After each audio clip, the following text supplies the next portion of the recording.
स्वागत है आप सभी का फिर से आपके अपने YouTube चैनल जो है दीसू कोचिंग क्लासेस पर। मैं आपका एसपी सर आज लेके आ गए हैं टीचिंग एप्टीट्यूड की क्लास। जो है ये होने वाला है आपका पार्ट 3। जी हाँ, क्या है ये पार्ट 3 हो गए हैं ऑलरेडी। जो है पार्ट 1 और पार्ट 2 आपके अपने YouTube चैनल दीसू कोचिंग क्लासेस पर क्या है प्रोवाइड है।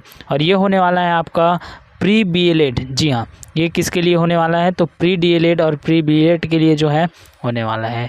क्लियर है मेरे प्यारे विद्यार्थियों?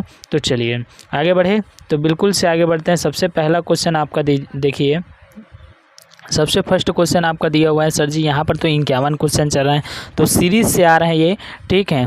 ये आ रहा है सीरीज़ से, आपका पार्ट 1 लेके आए, फिर पार्ट 2 लेके आए, फिर पार्ट ये जो है आपका क्या है पार्ट 3 है।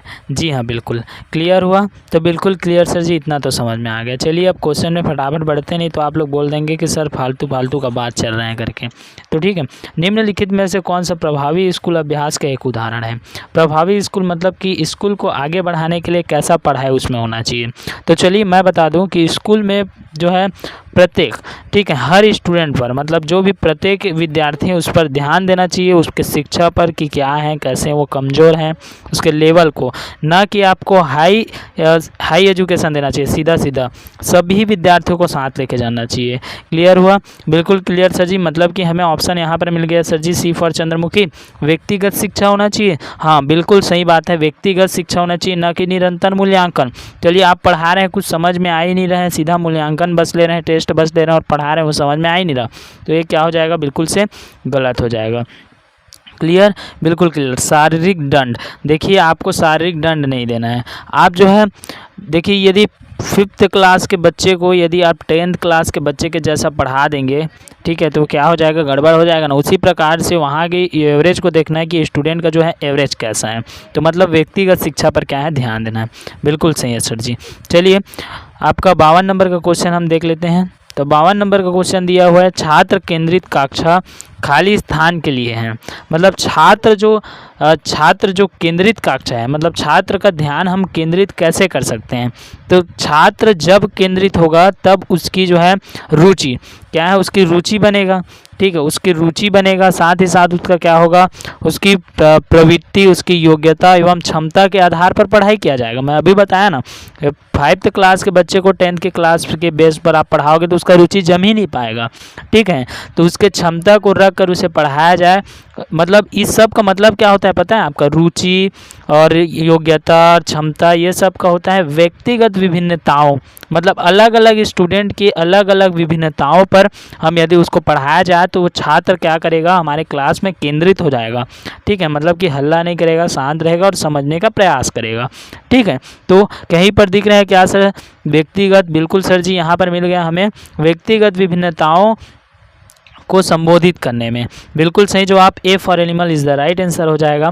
क्लियर हुआ ये सब? तो बिल्कुल क्लियर हो गया सर जी। लेकिन सर आप तो बहुत लेट बाद क्लास लेके आए हो सर जी, हम वेट कर रहे थे, तो थोड़ा सा इसमें आपको एडजस्टमेंट करना पड़ा, इसके लिए हम वो करते हैं, ठीक है। तो देखिए, शिक्षण को प्रभावित करने वाले शिक्षक की अभिव्यक्ति खाली स्थान पक्ष में संबंधित है, ठीक है। तो देखिए, शिक्षण को प्रभावित करने वाला, सबसे पहले तो हम बात करें कि शिक्षण को जो प्रभावित करने वाला शिक्षक की जो अभिव्यक्ति होती है, शिक्षक की जो अभिव्यक्ति होती है, अभिव्यक्ति का मतलब समझते हो, सकारात्मक या नकारात्मक भावना, ठीक है। तो किस चीज़ पर होगा वो होगा आपका जो है भावात्मक, ठीक है। किसी चीज़ के बारे में व्यक्ति की क्या होना, प्रतिक्रिया भावना, ठीक है, क्या होना, प्रतिक्रिया भावना, ये होता है। क्लियर हुआ? तो बिल्कुल सर जी क्लियर हो गया। ये भावात्मक पक्ष क्या होता है सर, हमें ये बताइए, ठीक है। भावात्मक पक्ष क्या होता है? तो भावात्मक पक्ष होता है आपका आकलन। जी हाँ, ठीक है। भावात्मक पक्ष मतलब क्या हो गया, आकलन हो गया। इसी में आकलन होगा, इसी में आपका क्या होगा, आग्रहण होगा, मतलब सुनने की इच्छा, ठीक है। इसी में आपका प्रतिक्रिया, इसी में आपका समायोजित करना, निरूपण करना, अभिव्यक्ति अंत करना, ये सब इसमें क्या होता है, भावात्मक पक्ष में होता है। A for animal. सर जी ये बिल्कुल हमें समझ नहीं आया, बिल्कुल रिपीट कीजिए। तो बिल्कुल रिपीट करते हैं। शिक्षण को प्रभावित करने वाले शिक्षक की अभिव्यक्ति पक्ष क्या होना चाहिए, मतलब शिक्षण को किस प्रकार जो है शिक्षक प्रभावित कर सकते हैं, अच्छे से समझा सकते हैं। तो भावात्मक पक्ष होना चाहिए, मतलब उसमें आकलन होना चाहिए। आकलन मतलब समझते हो मूल्यांकन, क्लियर हुआ? बिल्कुल क्लियर सर। आग्रहण मतलब सुनने की उसमें क्या है, इच्छा शामिल कर दे कि आप जो बोल रहे हैं उसको सुने। जैसे मैं यहाँ पर पढ़ा रहा हूँ आपको और आपको अच्छा नहीं लगेगा, आप खुद नहीं सुनेंगे, ठीक है। उसके बाद प्रतिक्रिया, अब मैं पढ़ा रहा हूँ उसको सुन के आपको उत्तर भी आना चाहिए उधर से, प्रतिक्रिया। क्लियर? उसके बाद आपका संयोजित करना मतलब कि सबको एक साथ जोड़ना। जितना मैं पढ़ा रहा हूँ अभी पूरा 15-16 क्वेश्चन कराऊंगा वो सब आपको कंठस्थ होना चाहिए, ये सब है। क्लियर हुआ? बिल्कुल क्लियर सर जी। आगे बढ़ते हैं। स्वयं के साथ संचार, देखिए 54 नंबर क्वेश्चन देखिए, स्वयं के साथ संचार खाली स्थान कहलाता है। ये स्वयं के साथ संचार क्या होता है पता है? अपने आप से अपने आप बात करना, अपने आप से अपने आप बात करना, मतलब स्वयं से स्वयं बात करना, खुद से खुद बात करना, ठीक है। खुद से खुद बात करना, खुद से खुद चिंतन करना, मनन करना, ये क्या कहलाता है? स्वयं के साथ संचार कहलाता है। हम बोलते हैं कि नहीं हमारा रिजल्ट आता है तो हम अकेले रहते हैं फिर भी बात करते हैं कि हमारा रिजल्ट आ रहा है, कैसे होगा, क्या होगा, तो अकेलेपन में बात करना, ठीक है। ये क्या है? संचार। वो संचार कौन सा संचार है? तो मैं बता दूं इसको मैं बता दूं, ये होता है अंतर व्यक्तित्व संचार। मतलब अंतर व्यक्ति अपने अंतर आत्मा से बात करना ही क्या कहलाता है? स्वयं के साथ संचार कहलाता है। इसको अंतर व्यक्तित्व मतलब होता है अपने अंतर आत्मा से स्वयं से बात करना, क्या कहलाएगा मेरे प्यारे विद्यार्थियों? स्वयं के साथ संचार कहलाता है। क्लियर हुआ? बिल्कुल क्लियर सर जी। आगे बढ़ते हैं। चलिए 55 नंबर क्वेश्चन देख लेते हैं। यहाँ पर 55 नंबर क्वेश्चन दिया है, निम्नलिखित में से किसमें शिक्षण कौशल समाहित है? देखिए किसमें शिक्षण कौशल जो है समाहित है। सबसे पहले देखते हैं शिक्षण कौशल का मतलब समझते हो? शिक्षण कौशल का मतलब शिक्षा, ठीक है, शिक्षा सीखने, शिक्षा मतलब शिक्षा को सीखने या समझने के जो है समाहित है किस में? तो ऑप्शन नंबर फर्स्ट दिया हुआ है श्यामपट लेखन। बिल्कुल सर हमें मिल गया, हम तो श्यामपट लेखन को क्या कर देते हैं? राइट लगा देते हैं, अब बन गया हमारा एक ऑप्शन लिख दें। लेकिन प्रश्न पूछना भी तो जरूरी है ना। हाँ सर ये बात तो हम भूल ही गए, श्यामपट में यदि आप लिखना भी जरूरी है, प्रश्न पूछना भी जरूरी है, साथ साथ सर यहाँ पर ऑप्शन नंबर सी भी दिया है सर जी, व्याख्या करना, ठीक है। व्याख्या करना मतलब जब तक हम किसी चीज़ को समझेंगे नहीं, हमें व्याख्या करके समझाएंगे नहीं, हम उसे लिख नहीं सकते ना, उससे हम प्रश्न पूछ सकते हैं। मतलब सर हमारे बात में एकदम मतलब माइंड में एकदम क्लियर हो गया सर जी कि ये सभी इसका राइट आंसर होगा। डी फॉर देवदास इसका राइट आंसर हो जाए। बिल्कुल क्लियर? बिल्कुल क्लियर सर जी। आगे बढ़ते हैं।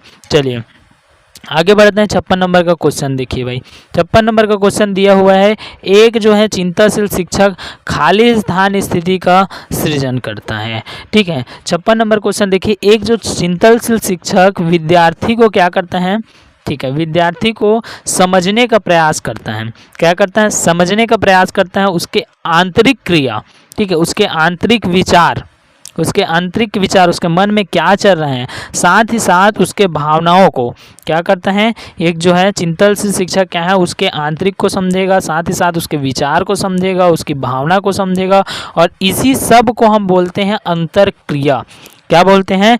उसके किसी भी व्यक्ति के दिमाग में मतलब उसके जो है अंतर या उसके विचार या उसके भावना, इस सब को हम क्लियर क्या कहते हैं? उसी को कहते हैं हम अंतर क्रिया। कहीं पर अंतर क्रिया आपको देख रहे हैं क्या? नहीं दिख रहा सर जी, हमें तो कहीं पर अंतर क्रिया कैसे नहीं दिख रहा है? डी फॉर जो है देखिए, विद्यार्थियों एवं शिक्षकों के मध्य अंतर क्रिया बहुत ही जरूरी होना चाहिए। क्लियर है?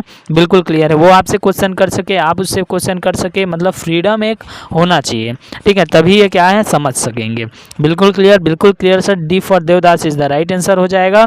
एक चिंतनशील शिक्षक एक कक्षा में विद्यार्थी एवं शिक्षकों के मध्य अंतर क्रिया स्थिति का सृजन करता है। सृजन मतलब होता है दृष्टि। क्लियर? बिल्कुल क्लियर सर जी। आगे बढ़ते हैं। चलिए आपका ये वाला क्वेश्चन देखिए, 57 नंबर का क्वेश्चन जो है ये देखिए, खाली स्थान ध्यान बाह्य कारक का एक उदाहरण है, ठीक है। खाली स्थान जो है बाह्य कारक मतलब समझते हो? आपके परिणाम में बाधा। सिंपल सी बात, कोई बाहर के आदमी आपके परिणाम में जो है क्या बनेगा? बाधा बनेगा। मतलब कुछ भी काम करते हैं, बाह्य कारक मतलब क्या होता है? कुछ भी आप काम करते हो उसमें बार बार वो क्या बनेंगे? बाधा बनेंगे। उसको क्या बोला जाता है? बाह्य कारक बोला जाता है। मतलब बाहर के कार्यों में आपका क्या है? बाधा बनेंगे। तो उसके लिए क्या आएगा? आपको गुस्सा आएगा। गुस्सा आएगा कि नहीं आएगा? बिल्कुल सर जी, उसके लिए हमें गुस्सा आएगा ही आएगा, हमारे परिणाम को जो है वो कर रहा है तो उसके लिए आपके कौन सी भावना उत्पन्न होगी ये बताइए। किसी पर आपके गुस्सा आता है तो कौन सी भावना उत्पन्न उत्पन्न होता है बदला लेने का, और बदला लेना को क्या बोलते हैं, तो बदला लेना को बोलते हैं सर जी प्रतिस्पर्धा। तो प्रतिस्पर्धा की भावना, तो सिंपल से आंसर मिल गया सर जी, हमें आगे बताने की जरूरत ही नहीं है, क्या आंसर मिल गया, सी फॉर जो है Chandramukhi is the right answer हो जाएगा। प्रतिस्पर्धा की भावना, देखिए प्रतिस्पर्धा की भावना ध्यान के बाह्य कारक का एक उदाहरण है। क्लियर हुआ, बिल्कुल क्लियर सर जी, बाह्य कारक मतलब समझ गए, तो बाकी सबको आप बना लोगे। अब यहाँ पर स्मृति कैसे आएगा, स्मृति आएगा ही नहीं, ठीक है। विस्मरण, रुचि, उसमें क्या मन लगाओगे आप, क्या बताओ, किसी आपके जो है परिणाम में, आपके काम में जो है बाधा आ रहा है, तो उससे आप मन लगाओगे क्या, क्या उसकी स्मृति करोगे, ठीक है, पूजा वगैरह थोड़ी ना करना है उसका, ठीक। प्रतिस्पर्धा आएगा। क्लियर हुआ, बिल्कुल क्लियर सर जी। देखिए ये जो है आपका क्वेश्चन, देखिए मूल्य प्रत्येक मनुष्य में निहित है, यह खाली स्थान में परिलक्षित है। देखिए हम यदि बात करें तो हर व्यक्ति में एक मूल्य जो है निहित होता है, और उसी मूल्य को हम बोलते हैं आदर्शवाद। मतलब हर व्यक्ति क्या है, अपने अपने जो है आदर्शवाद पर क्या हुए हैं, टिके हुए हैं। यहाँ पर डी ऑप्शन मिल गया सर जी, आप ऐसे ऐसे किए तो हमको पता चल गया। तो आदर्शवाद मतलब समझते हो, हर, बोलते हैं कि नहीं बोलते, बोलते हैं कि नहीं बोलते, हाँ, बहुत बहुत बड़ा तो आदर्शवादी है, नहीं इस पर, इसके आदर्श पर चलता है, ठीक है। तो हर व्यक्ति के क्या होते हैं, मूल होते हैं, और उन्हीं मूल को हम क्या बोलते हैं, आदर्शवाद बोलते हैं, ठीक है, ना कि यथार्थवाद, प्रकृतिवाद। अब देखिए ये आदर्शवाद मतलब क्या होता है, इसको हमें समझा दीजिए सर थोड़ा सा।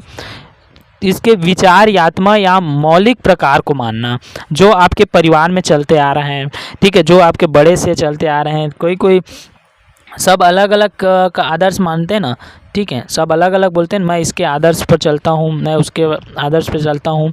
आप लोग पढ़े होंगे तो हिंदी वगैरह में मिल ही जाता है अक्सर, कहानी वगैरह में, ठीक है, कि वो उसके आदर्शवादी थे करके। तो ये है आदर्शवाद। बिल्कुल क्लियर हुआ, बिल्कुल क्लियर सर जी, ना कि यथार्थवाद हो जाएगा, प्रयोजनवाद नहीं होगा, प्राकृतिकवाद नहीं होगा। क्लियर, बिल्कुल क्लियर। आगे बढ़ते हैं सर जी, और किस चीज़ की देरी है। चलिए देखिए ये बहुत जल्दी ख़त्म हो जाएगा लग रहा है क्लास। इधर उधर की बातें नहीं हुई, आपके कमेंट को कर बोल रहे थे कि सर जी इधर उधर की बातें कर देते हो करके, ठीक है। तो देखिए जब तक इधर उधर की बातें नहीं करेंगे, मैं बता दूं पढ़ने का आपका ट्रिक क्या होना चाहिए, आप हमेशा को रिलेट करो। किसी भी पढ़ रहे हो तो किसी भी आप मनुष्य से को रिलेट करो, अपने गाँव से को रिलेट कर सकते हो, कोई दिक्कत नहीं है। किसी भी से, आलू से कर दो, बैगन से कर दो, टमाटर से कर दो, मतलब वो आपको याद होना चाहिए, ठीक है, चाहे आप किसी से करो। तो मैं वैसे ही रिलेटेड करवाने की आपको क्या करता हूँ, प्रयास करता हूँ। और बहुत जने बोलते हैं कि सर जी यहाँ पर बहुत अच्छा पढ़ाई होता है करके, तो उन आप लोगों का मैं बहुत बहुत आभारी हूँ कि आप लोग आप इस संस्था को इतना जो है वो कर रहे हैं, ठीक है। उसके लिए बच्चे के आक्रामक व्यवहार को सुधारने के लिए प्रभावशाली तरीका क्या है, चलिए देखते हैं। सबसे पहले तो उसको बहुत मारेंगे कि ये वाला मत करो, ये ऐसा व्यवहार नहीं करना है करके, तो ये गलत हो जाएगा, उसको मानना नहीं है, ठीक है। सबसे पहले तो इसका क्या करना है, कोई भी बच्चा या कोई भी कुछ पढ़ता है, कुछ यदि कोई चोरी भी करता है तो आप पहले उसके कारण का पता लगाओ कि भाई वो चोरी क्यों करता है, ठीक है। यदि कोई गरीब किसी से कुछ मांगता है तो मांग रहा है किसके लिए, उसका क्या है, कारण का पता लगाओ।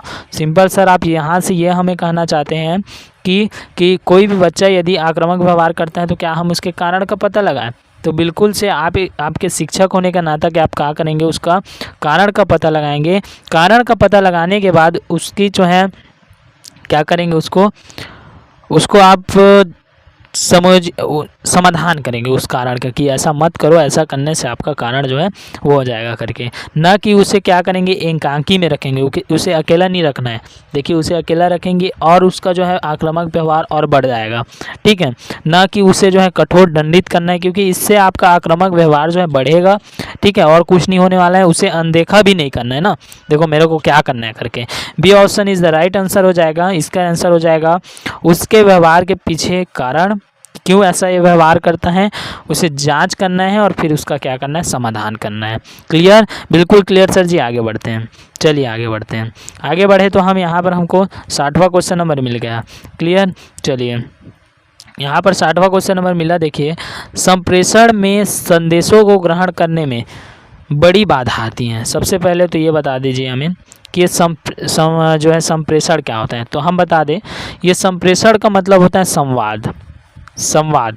अब ये संवाद क्या होता है? संप्रेषण का अर्थ संवाद नहीं होता, संवाद का अर्थबोध होता है। ठीक है, संप्रेषण का मतलब होता है संवाद का अर्थबोध। अब अर्थबोध तो समझ आ गया सर उसका अर्थ, लेकिन ये संवाद का क्या मतलब हुआ? तो संवाद का मतलब होता है दो या दो से अधिक जो है व्यक्तियों के बीच जो बात होता है उसे हम क्या कहते हैं? संवाद कहते हैं। अब देखिए यहाँ पर जब दो या दो से अधिक व्यक्ति के बीच जो संवाद होता है तो उस संप्रेषण के संदेशों के ग्रहण करने में बड़ी बाधा आती है। ग्रहण करने में बाधा का मतलब समझते हो आप? हम कुछ और बोलते हैं और आप कुछ और समझते हो। ठीक है, तो यह किस कारण से होता है? ठीक, तो यह मेरे ख्याल से यह किसके कारण होगा? तो यह होता है आपके भाषा में अल्प ज्ञान। ठीक है, भाषा में अल्प ज्ञान के कारण, भाषा में अल्प ज्ञान के कारण होता है। इसी कारण से व्यक्ति जो है, एक व्यक्ति का बात जो है, एक व्यक्ति की बात जो दूसरे व्यक्ति बोलते हैं उसे समझने में उसे क्या आ जाता है? बाधा आ जाता है। क्लियर हो गया? बिल्कुल क्लियर सर जी। लेकिन हम यहाँ पर आंसर ढूंढ रहे हैं, हमें नहीं मिल रहा। क्या श्रोताओं को ज्ञान को लगा दे, क्या श्रोताओं की शिक्षा को लगा दे, क्या श्रोता के आय को लगा दे, क्या श्रोता के अभिव्यक्ति को लगा दे? तो सबसे पहले हम बता दें कि भाषा का अल्प ज्ञान मतलब होता है अभिव्यक्ति। ठीक है, मतलब कि जो सुनने वाला है उसे क्या है? भाषा के अल्प ज्ञान है, मतलब समझ जाओ उसे क्या है? अभिव्यक्ति की कमी है। तो A for animal is the right answer हो जाएगा। बिल्कुल से A for animal is the क्या हो जाएगा? राइट आंसर हो जाएगा। बिल्कुल से अभी तक चैनल को सब्सक्राइब नहीं किए हैं तो सब्सक्राइब कर लीजिए, मैं बोलना भूल गया था। लाइक कीजिए और वीडियो को जल्दी से क्या कर दीजिए? शेयर कीजिए, अपने दोस्तों के साथ शेयर कीजिए, क्योंकि ऐसा कोचिंग क्लासेस जो है छत्तीसगढ़ में खुलने जा रहे हैं जो कि बहुत ही अच्छा से एक एक बारीकी चीज़ को पढ़ाएगा। आपका एक एक जो है अभी भी पढ़ा भी रहे हैं। ठीक है, बिल्कुल से कमेंट कीजिए ये क्लास आपको कैसा लग रहा है, क्लास में और क्या सुधार चाहिए उसको भी आप कमेंट कर सकते हैं। और वीडियो को पूरा देखना है, मतलब क्लास को क्या है? वीडियो को पूरा देखना है, क्लास में पूरा अंत तक बने रहना है। और यहाँ पर आपको कौन सी वाली फीलिंग आ रही है? तो बिल्कुल सर ऑफलाइन वाली जो है फीलिंग हमें आ रहा है, बिल्कुल ऑफलाइन वाली फीलिंग आ रहे हैं। आप कमेंट अभी कीजिए, आपका कमेंट का रिप्लाई हम सुबह नहीं तो शाम टाइम नहीं तो रात को दे देते हैं, मतलब एक दिन के अंदर आपका कमेंट का जो है रिप्लाई मिल जाता है। क्लियर हुआ? बिल्कुल क्लियर। अभी पूछ रहे थे उसको थोड़ा सा बता देते हैं हम, कि पूछ रहे थे कि सर पंडित सुंदरलाल शर्मा से क्या है यहाँ से पढ़ सकते हैं करके? तो बिल्कुल पढ़ सकते हैं। फर्स्ट हो गया। दूसरा क्वेश्चन, टाइम भी नहीं है, जल्दी जल्दी रिप्लाई देते हैं। दूसरा क्वेश्चन था कि सर जी ये क्वेश्चन कहाँ से आता है? तो मैं अगले वीडियो में बता चुका हूँ कि ये वीडियो जो है आपका 5 साल के PBRCS के क्वेश्चन के साथ साथ IMP बुक, ठीक है, IMP बुक से हमारी टीम द्वारा जो है क्या किया जाता है? संग्रहित किया जाता है। क्लियर हुआ ये? बिल्कुल क्लियर सर जी। ठीक है, अब इसमें से कई लोग बोल रहे थे कि सर जी यहाँ से क्वेश्चन नहीं आएगा तो क्या करेंगे? ठीक है, यहाँ से क्वेश्चन नहीं आता है तब क्या करेंगे? तो मैं बता दूं यहाँ से क्वेश्चन आने की 100% संभावना है, ना कि 99%। ठीक है, क्योंकि 5 ईयर्स जो है प्रीवियस ईयर्स के क्वेश्चन है, साथ साथ ऐसे ही क्वेश्चन आने वाला है, कोई दिक्कत नहीं है। रीजनिंग के क्लास भी जाके आप देख सकते हो। चलिए आगे बढ़े, बिल्कुल आगे बढ़ते हैं। यहाँ पर देखिए, उसके बाद ये हो गया आपका 61वां नंबर का क्वेश्चन। मनोविज्ञान शिक्षा के आधारभूत विज्ञान है। ठीक है, मनोविज्ञान शिक्षा का आधारभूत विज्ञान है, यह परिभाषा किसने दिया था? तो हम बता दें जो मनोविज्ञान शिक्षा के आधारभूत विज्ञान है इसकी परिभाषा देने वाले थे हमारे BF जो है स्किनर। ठीक है, BF स्किनर। ठीक है, स्किनर जो थे ये क्या दिए थे? यही बोले थे, सिंपल सी बात है कि यही बोले थे कि मनोविज्ञान शिक्षा का आधारभूत विज्ञान है। अब यह कब बोले थे? ठीक है, तो यह जब 1900, ठीक है, 1900 लगभग सन मुझे 1904 अभी याद आया, 1904 से 1950 के बीच में जब ये अध्ययन कर रहे थे। क्या अध्ययन कर रहे थे? तो ये अध्ययन कर रहे थे किस पर? क्रिया प्रस्तुत अनुबंधन। ठीक है, क्रिया प्रस्तुत अनुबंधन। ठीक है, किस पर? अनुबंधन पर। तब ये बताए थे 1904 से 1950 के बीच में ये भी क्वेश्चन आ सकता है, इसलिए मैं बता दिया। इसमें तो खैर नहीं है। ठीक है, ये आपका टिप है, समझिए। ठीक है, एक्स्ट्रा नॉलेज। तो 1900 कब 1904 से 1900 किसमें मेरे प्यारे विद्यार्थियों 1950 के बीच जब क्रिया अनुबंधन, ठीक है, क्रिया प्रस्तुत अनुबंधन के सिद्धांत का विकसित कर रहे थे, उसी समय इन्होंने बताया कि मनोविज्ञान शिक्षा का आधारभूत विज्ञान है। किसने बताया? तो BF जो है इस किनर ने। क्लियर हुआ इतना? बिल्कुल क्लियर सर जी। आगे बढ़ते हैं। चलिए 62 नंबर का क्वेश्चन देखते हैं। 62 नंबर का क्वेश्चन है, निम्नलिखित में से कौन सा अधिगम शैली का उदाहरण है? ठीक है, देखिए अधिगम शैली का उदाहरण है, ठीक है, निम्नलिखित में से कौन सा जो है क्या है अधिगम शैली का उदाहरण है। चलिए थोड़ा से अपन बात करें, क्वेश्चन नंबर कौन सा है ये? 62 है। तो अधिगम शैली मतलब क्या होता है सर? हमें तो ये बता दीजिए कि अधिगम शैली मतलब क्या होता है। तो अधिगम शैली मतलब प्रत्येक व्यक्ति, ठीक है, प्रत्येक व्यक्ति को अलग अलग सिखाना। अधिगम शैली का मतलब क्या होता है? प्रत्येक जो व्यक्ति है उसको अलग अलग सिखाना, अलग अलग क्या है? सिखाना। क्लियर? प्रत्येक व्यक्ति को अलग अलग सिखाना क्या हो जाता है? हमारा अधिगम शैली कहलाता है। ठीक है, अब यह कैसे होगा? प्रत्येक व्यक्ति को आप अलग अलग कैसे सिखा सकते हैं? तो प्रत्येक व्यक्ति को आप अलग अलग कैसे? तथ्य के माध्यम से सिखा सकते हैं क्या? नहीं सिखा सकते। संग्रहण करके भी नहीं, स्पर्शनीय करके भी नहीं, उसको आप दिखा के सिखा सकते हैं। ठीक है, दृश्यात्मक शिक्षक दे के आप जो है अलग अलग व्यक्ति को अलग अलग शिक्षा कर सकते हैं, ना कि संकलन करके। ठीक है, इकट्ठा बस कर दिया, अब उसको कुछ समझा नहीं रहे हो। ठीक है, तथ्यात्मक कुछ तथ्य दे दिए और उसके बाद उसको स्पर्शनीय किसी चीज़ को टच करा दिए और फिर उसके बारे में आप बता नहीं रहे हो, तो मतलब उसका क्या होना चाहिए? उसका होना चाहिए दृश्यात्मक, मतलब जो दिख रहा है और उसको समझाओ भी। ठीक है, तो ये जो है क्या है? अधिगम शैली का क्या होगा? बेस्ट उदाहरण होगा। क्लियर हुआ? बिल्कुल क्लियर सर। 63 नंबर का क्वेश्चन देखते हैं। 63 नंबर का क्वेश्चन देखिए, शैक्षिक अनुदेशन का सबसे प्रभावी साधन है। ठीक है, शैक्षिक मतलब कि शिक्षा देना। ठीक, शिक्षा, अच्छा शिक्षा नहीं लिखा है ना, शिक्षा देना, शिक्षा देना का सबसे प्रभावी जो साधन है, शिक्षा देना का सबसे जो प्रभावी साधन है। अब वो प्रभावी साधन जो है क्या हो सकता है? देखिए, तो शिक्षा देना, सबसे पहले आप पढ़ना कैसे पसंद करेंगे? अपने आप में खुद आप सोच के देखो। यदि आपको जो दिखाया नहीं जाता है, चलो मैं लिख नहीं रहा हूँ, बिल्कुल ऐसा ही है, तो मज़ा आएगा क्या? जब तक मैं टिक ना लगाऊं, ऐसे टिक लगा रहा हूँ ना, ये टिक ना लगाऊं तो आपको अच्छा लगेगा? नहीं लगेगा। ठीक है, तो बिल्कुल उसी प्रकार से मतलब देखिए, सिर्फ दिखाया जा रहे हैं आपको, जो है सुनाई नहीं दिया जा रहा है, सिर्फ आपको दिखा रहे हैं। एक चित्र दे रहे हैं और मैं बोलना बंद कर दूं, या चित्र चल रहा है, टिक विक लगाऊंगा, बोलना बंद कर दूं, तो वो क्या प्रभावी साधन होगा आपके शिक्षा सीखने का? बिल्कुल गलत है। श्रव्य साधन, सिर्फ सुनाई दे रहे हैं, दिखाई नहीं दे रहा, डिस्प्ले बंद कर देता हूँ, सिर्फ बोल रहा हूँ, तो क्या होगा? वो श्रव्य साधन नहीं होगा। देखिए, श्यामपट लेखन, अब ये श्यामपट लेखन भी सेम हो जाता है, सेम हो जाता है। आप लिख बस रहे हैं, कुछ बोलेंगे नहीं। ठीक है, इसका बेस्ट जो है प्रभावी साधन है वो हो जाएगा आपका श्रव्य दृश्य साधन, जो दिखे भी सुनाई भी दे। ठीक है, मतलब जैसे अभी हम कर रहे हैं ना, आपके सामने हम बोल रहे हैं, वो सुनाई दे रहे हैं, हम लिख रहे हैं, वो दिखाई दे रहे हैं, तो यही क्या है? बेस्ट प्रभावी साधन है आपके लिए, आपके शिक्षा सीखने के लिए बेस्ट प्रभावी साधन है। श्रव्य दृश्य साधन जो है क्या है? बेस्ट साधन है। क्लियर हुआ? बिल्कुल क्लियर। 64 नंबर को क्वेश्चन देखते हैं। ठीक है, बिल्कुल से अभी चैनल को सब्सक्राइब नहीं किया तो चैनल को सब्सक्राइब कीजिए। बहुत जल्दी ये जो है क्लास आज की जो है ख़त्म होने वाला है, लगभग 20 मिनट बस हुए हैं अभी। ठीक है, अगले जो क्वेश्चन था वो लगभग 36 मिनट का, 40 मिनट का ऐसा होता था। ठीक है, तो बिल्कुल चलिए आगे देखते हैं। इसमें देखिए, निम्नलिखित में से कौन सा उपयुक्त रचनात्मक मूल्यांकन कार्य नहीं है? ठीक है, देखिए रचनात्मक मूल्यांकन कार्य नहीं है। ठीक है, रचनात्मक जो है मूल्यांकन मतलब समझ रहे हो? रचनात्मक मूल्यांकन की कहानी समझ रहे हो? मतलब पढ़ाई किसमें, मतलब मूल्यांकन के जो है हिस्सा नहीं है, सीधा सीधा। क्लियर हुआ? बिल्कुल क्लियर सर जी। यहाँ पर सर मुक्त प्रश्न वाली, तो मुक्त प्रश्न वाली सर जी ये तो राइट है। क्यों राइट है? क्योंकि ये रचनात्मक मूल्यांकन के कार्य हैं। ठीक, कार्य है ये। कैसे कार्य है? इससे हमें शिक्षा मिलता है सर, इससे हमें शिक्षा मिलता है। परियोजना, कुछ भी परियोजना तैयार करते हैं, कुछ भी प्रोजेक्ट तैयार कर सकते प्रोजेक्ट तैयार करते हैं सर, उससे हमें शिक्षा मिलता है। बिल्कुल मिलता है। क्लियर है? बिल्कुल क्लियर है। तो ये भी क्या हो जाएगा सर जी? ये तो छात्र मतलब वो है, तो है जो है वही क्या है? गलत है। ठीक है, नहीं है बोला गया है इसमें, तो उसको हम काट दिए।